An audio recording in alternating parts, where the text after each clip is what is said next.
Hello everyone, welcome to learner B. I am Shivani Chauhan. इस video में हम लोग देखेंगे क्लास 8 सिविक्स की बुक का chapter 6 understanding our criminal justice system.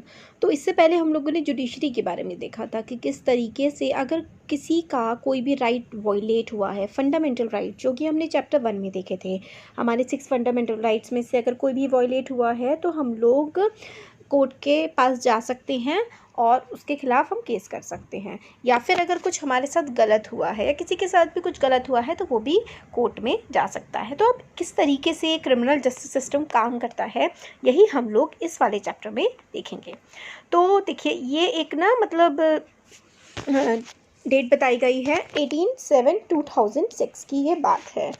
तो इसमें क्या हो रहा है कि जो अपार्टमेंट है, मुंबई का एक अपार्टमेंट है, उसमें जो मिसेस शिंदे हैं वो तैयार हो रही थी। और जब वो तैयार हो रही थी तो वो कई मतलब एकदम से परेशान हो गई थी क्योंकि उनकी गोल्ड चेन, सोने की चेन नहीं मिल रही थी और कई घंटों से वो उस चेन को ढूंढ रही थी। अब फिर वो, क्योंकि उन्हें याद था कि उन्होंने ड्रॉर में रखी है मगर उनको मिल नहीं रही थी। Shanti Hembram has been working in the house for past 3 years। ठीक है, तो इनके घर ये जो थी मिसेस शिंदे, तो देखिए क्या है, मिसेस शिंदे एक लेडी हैं जो कि मुंबई में रहती हैं। ठीक है, मिसेस शिंदे। और मिसेस शिंदे के घर में ना एक डोमेस्टिक हेल्प मतलब एक नौकरानी काम करती है जिसका नाम है शांति हेम्ब्रम। ठीक है, शांति उसका नाम है, जो इनके घर नौकर है और काम करती है। तो जो मिसेस शिंदे हैं इनकी गोल्ड चेन नहीं मिल रही है। मिसेस शिंदे को फिर पूरा विश्वास हो गया कि जो शांति है उनकी डोमेस्टिक हेल्प मतलब उनके घर जो नौकरानी का काम करती है उसी ने ही ये सोने की चेन चुराई है। तो अब इनको किसी पार्टी वगैरह में जाना था, वेडिंग में जाना था, शादी में। तो इनके पति ने कहा जल्दी से तैयार हो जाओ, हम लोगों को शादी में जाना है। तो फिर ये मिसेस शिंदे कहती है कि मुझे अपनी गोल्ड चेन नहीं मिल रही है, क्योंकि मैंने उसे ड्रॉर में ही रखा था और अब मुझे वो नहीं मिल रही है। और मुझे पक्का यकीन है, सस्पेक्ट कर रही हूँ मैं कि मुझे शक है कि शांति ने मेरी जो सोने की चेन है वो चुराई है। वो मेरे रूम की सफाई कर रही थी। वो हमेशा जब भी मेरे रूम की सफाई करती है तो मेरे रूम की सफाई करने में वो बहुत ही ज़्यादा टाइम लगाती है। तो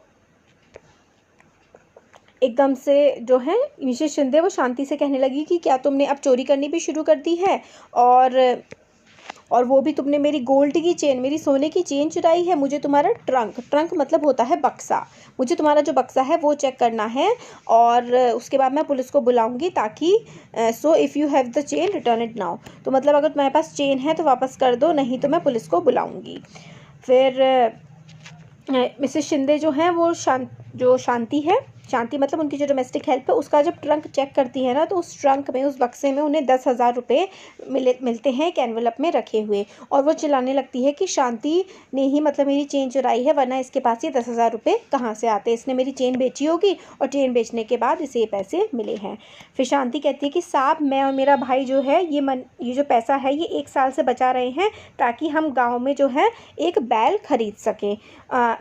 we want to buy a bull when we go to our village madam, I am innocent. ठीक है, मतलब जब हम गांव जाएंगे तो हम वहाँ पे जाकर के बैल खरीदेंगे। और ये फिर कहती है कि मैं मतलब इनोसेंट हूँ, मैंने कुछ भी गलत नहीं किया है। इस तरीके से शांति इन लोगों से बोलने लगती है। मिस्टर शिंदे जो है पुलिस स्टेशन में फ़ोन करते हैं और वो कहते हैं कि I have come to file a FIR। मैं फर्स्ट इन्फॉर्मेशन रिपोर्ट, FIR होता है फर्स्ट इन्फॉर्मेशन रिपोर्ट, मैं यहाँ पे लिखवाने आया हूँ क्योंकि हमारे घर में चोरी हुई है, मेरी पत्नी की सोने की चेन चुरा ली गई है। अब यहाँ पर सब इंस्पेक्टर राव जो है ना वो रिकॉर्ड करते हैं मिस्टर शिंदे की FIR, मतलब जो सब इंस्पेक्टर राव हैं वो FIR लिख लेते हैं। ये ना सच्ची घटना की हम बात कर रहे हैं पूरी की पूरी। मिस्टर शिंदे जो हैं वो सब इंस्पेक्टर राव के साथ उनके घर वापस आते हैं। तो फिर वो कहते हैं कि आई विल, जो सब इंस्पेक्टर हैं वो बोलते हैं कि I will now right the statements that mister and Mrs Shinde make about the theft, कि मतलब मिस्टर और मिसेस शिंदे ने जो भी चोरी के बारे में बताया है वो पूरा का पूरा स्टेटमेंट मैं इसमें लिखूंगा। Let me seal the envelope, ये जो एनवेलप है शांति के जिसमें पैसे हैं इसको मैं सील करके अपने पास रख रहा हूँ। जिसमें पैसे हैं वो एविडेंस की तरह काम करेगा। और मैं शांति को अरेस्ट कर रहा हूँ और अरेस्ट करके मैं उसको पुलिस स्टेशन लेकर के जा रहा हूँ। फिर शांति बोलती है कि मतलब मुझे मत ले जाने दो, मैंने चेन नहीं चुराई है, ये बहुत ही मेरी मेहनत की कमाई है जो मतलब आप लोगों ने मेरे बक्से से निकाली है। फिर सुशील जो है शांति का भाई वो आता है पुलिस स्टेशन और मतलब एक तरह से गिड़गिड़ाने लगता है एसआई राव के सामने कि मतलब शांति ने कुछ नहीं किया है, उसको छोड़ दो। फिर उसके बाद जो एसआई होते हैं वो कहते हैं कि हमने उसको अरेस्ट किया है क्योंकि उसने गोल्ड चेन चुराई है, अब जाओ कोर्ट और कोर्ट से जाकर के बेल ऑर्डर लेकर के आ जाओ। फिर वो शांति का भाई बोलता है बट मैं मतलब कहाँ से जाऊँगा कोर्ट, कैसे लॉयर को हायर करूँगा, जो हम लोगों की कमाई थी सारी की सारी, जो हमने इतनी मेहनत की कमाई थी वो तो सारी की सारी आप लोगों ने सील कर ली है, वही 10,000 रुपये तो हमारी मेहनत की कमाई थी। अब जो एसआई राव हैं फिर उसके बाद सुशील को भी पुलिस स्टेशन में रख लेते हैं ज़बरदस्ती 2 दिन के लिए। सुशील को मारा पीटा जाता है और उससे मतलब ज़बरदस्ती ये कन्फेस कराने की कोशिश की जाती है कि शांति और वो उसका भाई दोनों मिलकर के एक गैंग चलाते हैं। मतलब कई बार आप लोगों ने न्यूज़ में भी देखा होगा कि पूरा का पूरा एक गैंग होता है जो पूरे इलाकों में चोरियाँ कर रहा होता है, तो ये इनसे ज़बरदस्ती कबूल करवाने की कोशिश करने लगे पुलिस वाले कि मतलब शांति और सुशील ये दोनों जो है भाई बहन ये गैंग चलाते हैं और ये जो ज्वेलरी सोने चांदी की चीज़ें जो है घरों से चुराते हैं और काफ़ी इसकी मार पिटाई वगैरह करी गई, मगर इसने जो है बार बार शांति का भाई सुशील यही कहता रहा कि मैं इनोसेंट हूँ, मैंने कुछ नहीं किया है, मैं तो सिर्फ फैक्ट्री में काम करता हूँ, प्लीज़ मुझे यहाँ से जाने दो। अब डेट आ जाती है 23/8/2006। कोर्ट ने जो है बेल तो ग्रांट कर दी थी शांति को 1 महीने बाद, मतलब 1 महीने बाद कोर्ट ने बेल दे दी थी, मगर शांति के पास मतलब बेल देने के बाद भी ना कुछ पैसा डिपॉजिट करना होता है, 20,000 रुपये इनको डिपॉजिट करने थे, बट इनके पास तो कोई पैसा था ही नहीं कि 20,000 रुपये कहाँ से डिपॉजिट करते जेल में, है ना। तो शांति काफ़ी ज़्यादा इसकी वजह से परेशान थी और अब उसे क्योंकि वो बेल तो उसकी हो गई थी मगर उसको जेल में ही रहना पड़ा। क्यों? क्योंकि उनके पास बेल में के भरने के लिए पैसे थे ही नहीं।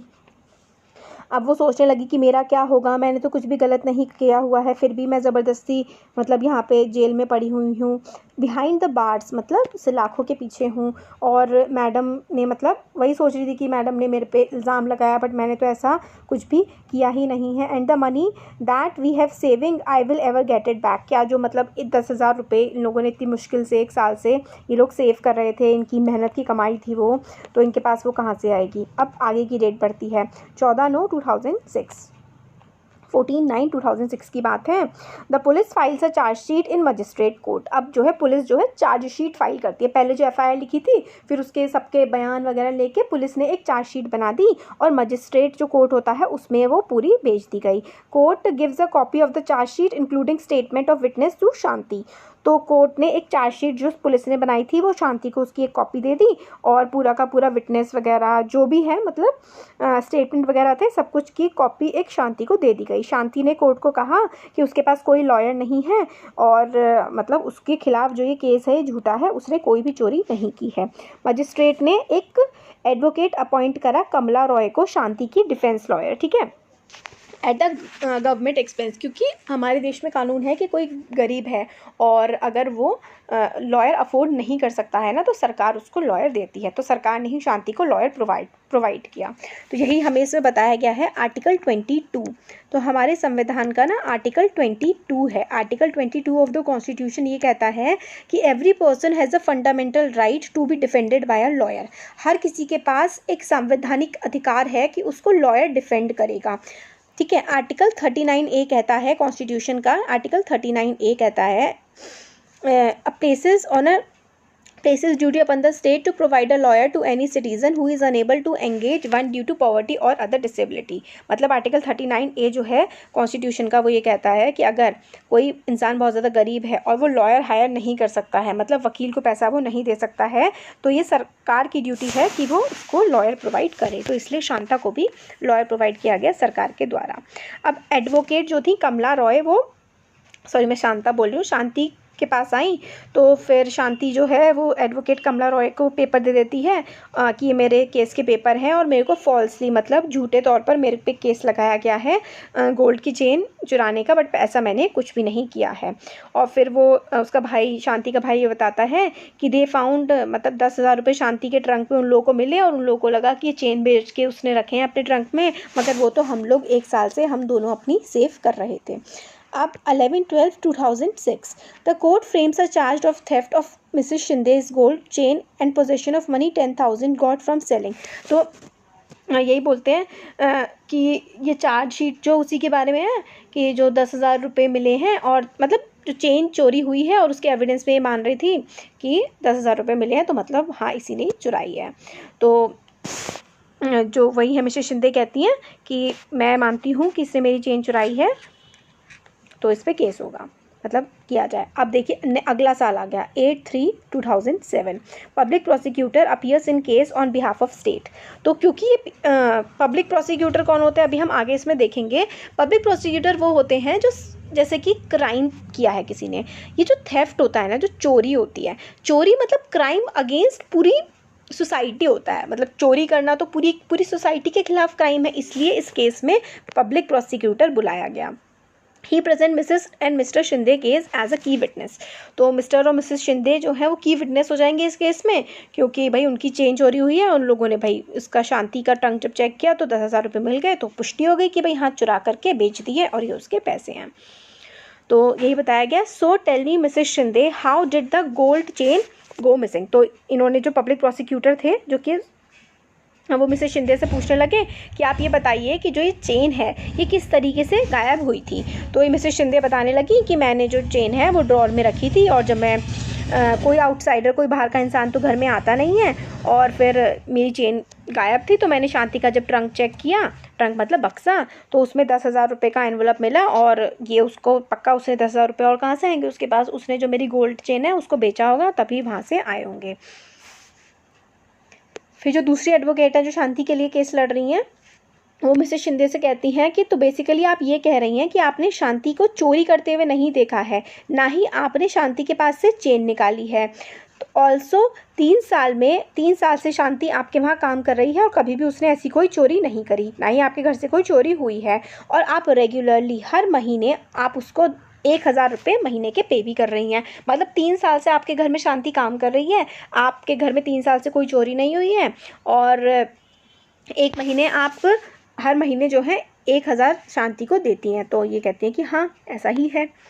फिर 20/4/2007 को क्या होता है, advocate Roy examine Sushil and his employer as defence witness. तो डिफेंस विटनेस के तौर पर सुशील को, ठीक है, और उसका जो एम्प्लॉयर जिसने सुशील को नौकरी पर रखा हुआ है उसको बुलाया जाता है। Through their testimonies she is able to show that 10,000 found in शांति's trunk could well be earnings of Sushil and Shanti. तो फिर वो ये प्रूव कर देती है कि जो 10,000 रुपये शांति के ट्रंक से मिले हैं वो शांति और सुशील के कमाए हुए पैसे हैं, मेहनत की कमाई है। तो ये प्रूफ कर देती है वो जो लॉयर है। तो जैसे ट्रायल जो है कंप्लीशन पे पूरा कंप्लीट होने वाला होता है 14/5/2007 तक, Sushil learns that inspector Sharma has busted a gang. Sushil को पता लगता है कि जो इंस्पेक्टर शर्मा है उन्होंने एक गैंग का पूरा पता लगा लिया है जो कि ज्वेलरी चुराता है, और मिस्टर जो शिंदे हैं, जो शिंदे थे मिस्टर और मिसेस शिंदे, इनके पड़ोस में जो गैंग ज्वेलरी चुराता था उसके बारे में पूरा पुलिस को पता लग गया है। Some of Mrs Shinde's sons friend, Mrs Shinde के जो बेटा है उसके काफ़ी सारे दोस्त भी इस गैंग के पार्ट थे। Mrs Shinde's chain has been found on them. तो वो जिस गैंग को पकड़ा गया, जो गैंग चुराता था सारी की सारी ज्वेलरी, और बिल्कुल मिस्टर शिंदे मिसेस शिंदे के घर के पास वो सारा का सारा काम हो रहा था, उसमें उस गैंग में मिस्टर एंड मिसेस शिंदे के बेटे के कुछ दोस्त भी मिले हैं, और वो चेन भी उनके पास ही मिल गई। तो सुशील ने एडवोकेट रॉय को इसके बारे में बता दिया। Advocate Roy now calls inspector Sharma as a defensive witness. तो इंस्पेक्टर शर्मा को डिफेंस विटनेस के तौर पर बुलाया गया। फिर उनसे पूछा जाता है, ये पूछती हैं कि इंस्पेक्टर शर्मा क्या आप हमें कुछ बताना चाहेंगे कि आपको क्या पता लगा है। तो इंस्पेक्टर शर्मा बोलते हैं कि जो चेन आइडेंटिफाई कर ली है मिसेस शर्मा ने कि वो उनकी है, गैंग को बस्ट कर दिया गया है, और who had stolen the chain, these boys have admitted that they have stole the chain. और लड़कों ने मान भी लिया है कि उन्होंने ही ये चेन चुराई थी। फिर 15/7/2007 अगले दिन जज ये सारी की सारी चीज़ सुनता है, सारे के सारे विटनेस की बातें सुनते हैं जज, और पूरी testimony inspector Sharma, advocate Roy, ये सब की सुनने के बाद argues before the court that it has now been establish that Shanti is innocent and should be acquitted. कि तो एडवोकेट रॉय बोलती हैं कि आपने देख लिया कि शांति जो है वो बिल्कुल इनोसेंट है और उनको बरी किया जाना चाहिए। एक्विट का मतलब है सारे के सारे गुनाहों को कह के कि ये हैं, इन्होंने किए नहीं हैं और इनको रिहा कर दिया जाए, फ्री कर दिया जाए। तो Shanti, you hereby acquitted of charge. तो जज बोलते हैं कि आपको एक्विट किया जाता है, सारे चार्ज से मुक्त किया जाता है। पुलिस आपके 10,000 रुपये आपको दे देगी जो कि आपने स्टील नहीं किए हैं, मतलब जो पुलिस वालों ने सील करके रखे हैं वो आपके पैसे आपको मिल जाएंगे। और रिटर्न जजमेंट में ये भी कहते हैं, I have made it a point that, highlight ये करते हैं कि जो SI राव थे उन्होंने जो इन्वेस्टिगेशन की है इस केस में, ये वाला जो केस था कि शांति ने चुराई है, बहुत ही ख़राब तरीके से इन्वेस्टिगेशन की गई है, जिसकी वजह से शांति को ज़बरदस्ती ही इतना टाइम जेल में बिताना पड़ा। तो ये सारा का सारा जो इंसिडेंट था पूरा का पूरा, इससे हम लोगों को समझ में आता है कि क्या होता है players in the criminal justice system. ये क्रिमिनल जस्टिस सिस्टम में कौन कौन हमारे, ये वाली चीज़ ना बहुत इंपॉर्टेंट है कि क्रिमिनल जस्टिस सिस्टम जो होता है उसमें कौन कौन इंपॉर्टेंट रोल प्ले करते हैं। तो उसमें एक पुलिस होती है, एक पब्लिक प्रोसिक्यूटर होता है, एक डिफेंस लॉयर होता है और एक जज होते हैं। तो पुलिस होती है, ठीक है, जो इन्वेस्टिगेशन करती है। पब्लिक प्रोसिक्यूटर सरकार की तरफ से केस लड़ते हैं। डिफेंस लॉयर मतलब देखिए क्या होता है ना, एक पर्सन ए है, एक पर्सन बी है। ए पर्सन ने बी के खिलाफ केस किया है, तो अब बी को खुद को डिफेंड करना है कि भाई मैंने ऐसा कोई भी काम नहीं किया है। तो ये जो लॉयर अपॉइंट करता है ना, इसको डिफेंस लॉयर कहते हैं, ठीक है। तो क्योंकि ए ने बी के खिलाफ केस किया है, ए को अपने आप को डिफेंड करना है कोर्ट में, तो ये जो लॉयर होता है ना, इसको डिफेंस लॉयर कहते हैं। और पब्लिक प्रोसिक्यूटर जो सरकार, मतलब जैसे कि इस केस में पब्लिक प्रोसिक्यूटर था, क्योंकि इसमें क्राइम जो है ना वो पूरी की पूरी सोसाइटी के खिलाफ माना जाता है, चोरी का क्राइम किसी एक पर्सन के खिलाफ नहीं माना जाता, इसलिए इसमें पब्लिक प्रोसिक्यूटर लगा है, सरकारी वकील लगा है। और खैर इस वाले केस में ये जो हमने पढ़ा था, इसमें जो डिफेंस लॉयर है वो भी सरकारी है। क्यों? वैसे नहीं सरकारी होगा, अगर कोई रिच पर्सन होगा या कोई इतना ऐसा पर्सन होगा जो अफोर्ड कर सकता है लॉयर को, क्योंकि शांति मतलब अफोर्ड ही नहीं कर सकती है। तो इसलिए आर्टिकल 22 जो है हमारे कॉन्स्टिट्यूशन का, वो हमें हक देता है कि हर किसी को न्याय मिलना चाहिए। तो इसलिए सरकारी वकील जो है दिया जाता है शांति को। तो ये चीज़ हमें समझ में आई। अब आगे आता है what is the role of the police in the investigating a crime. तो पुलिस का क्या रोल होता है क्राइम को इन्वेस्टिगेट करने में। तो काफ़ी इंपॉर्टेंट फंक्शन होता है पुलिस का इन्वेस्टिगेशन करने में, कोई भी जो क्राइम हुआ होता है। इन्वेस्टिगेशन में क्या क्या आता है? Investigation includes recording statement of witness. Witness मतलब जिसने देखा हो, ठीक है, या फिर हाँ मेनली जो उसने देखा हो या फिर जो वहाँ पे मौजूद हो उसको विटनेस कहते हैं। तो स्टेटमेंट रिकॉर्ड करता है विटनेसेस के, और अलग अलग and collecting different kind of evidence, अलग अलग तरीके के एविडेंस इकट्ठा करते हैं कि क्या क्या उससे रिलेटेड, अच्छा जो क्राइम हुआ है उसके कुछ ना कुछ सुराग जो होंगे, है ना, वो एविडेंस होते हैं।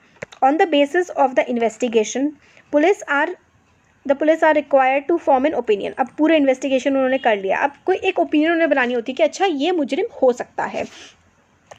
अगर पुलिस को लगता है कि evidence points to the guilt of the accused person, then they file a chargesheet in the court. जब पुलिस को लगता है कि अच्छा ये सारे के सारे एविडेंस हैं और ये जो एक्यूज्ड पर्सन है, एक्यूज्ड पर्सन मतलब जिसके खिलाफ केस किया गया होता है, अच्छा ठीक है सारे एविडेंस उसके खिलाफ है, तो अब जो है पुलिस चार्जशीट फाइल कर देती है कोर्ट में। As stated at the beginning of the chapter, जैसे कि स्टार्टिंग में ही हमें चैप्टर के बताया गया है, ये पुलिस का काम नहीं होता है कि पर्सन को ये ठहराना कि पर्सन ने कुछ गिल्टी मतलब कुछ गलत किया है या फिर इनोसेंट है, उसने गलत नहीं किया है।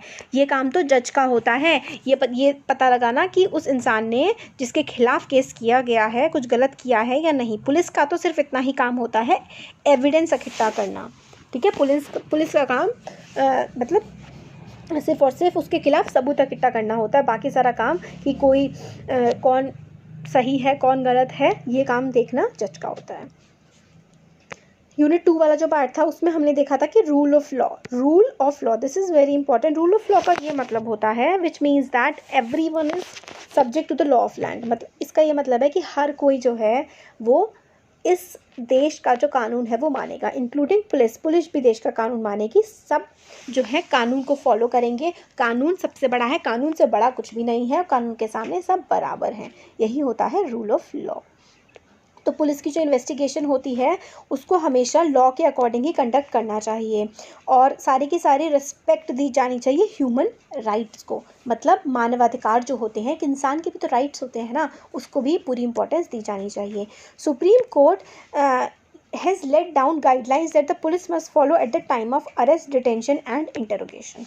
तो सुप्रीम कोर्ट ने ऐसी गाइडलाइंस बना रखी हैं कि किस तरीके से पुलिस बिहेव करेगी जब किसी पर्सन को अरेस्ट करेगी, या डिटेन करेगी। डिटेंशन का मतलब होता है, देखिए डिटेंशन का मतलब आपने किसी को क्राइम करने से पहले ही एक तरह से रोक दिया हो, डिटेन कर लिया हो अपने पास, जैसे कि या तो जैसे क्राइम हो गया है फिर बिठा रखा है पुलिस स्टेशन में, तो वो डिटेंशन होता है।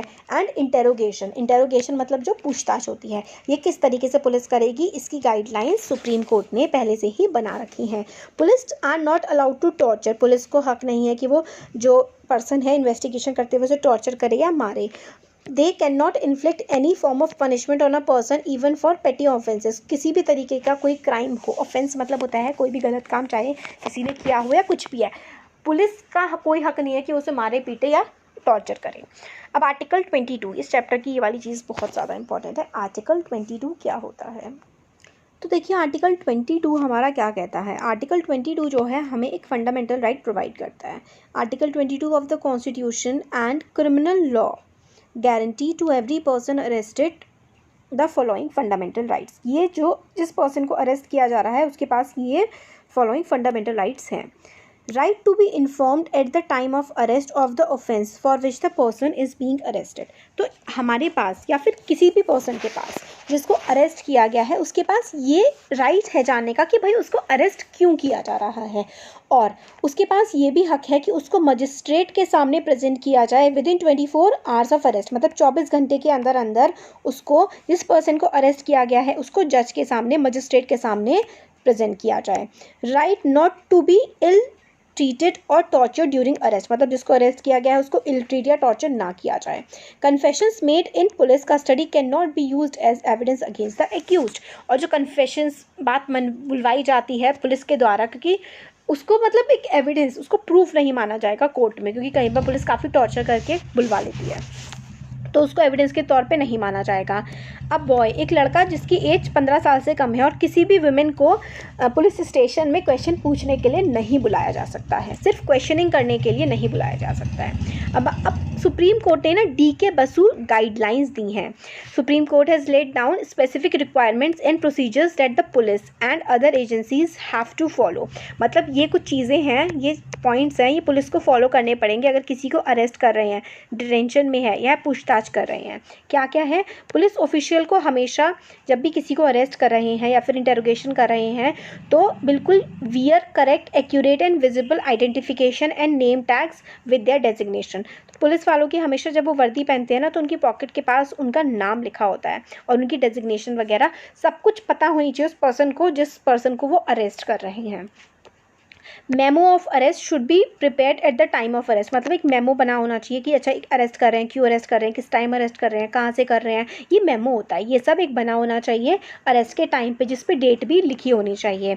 और it should be attested bye at least one witness, और एक वन विटनेस उस पर साइन करे जो देख रहा है उनको अरेस्ट करते हुए, वो फैमिली का भी हो सकता है, जो पर्सन जिस पर्सन को अरेस्ट किया गया है उस पर्सन की फैमिली का भी वो हो सकता है। और अरेस्ट जो मेमो है should be counter signed by person arrested, और उस अरेस्ट मेमो को जो पर्सन अरेस्ट हो रहा है ना उसके द्वारा भी साइन किया जाना ज़रूरी है, और उसके किसी वेल विशर फ्रेंड या कोई भी इंसान जो उसे अरेस्ट करते हुए देख रहा है उसके द्वारा साइन किया जाना ज़रूरी है।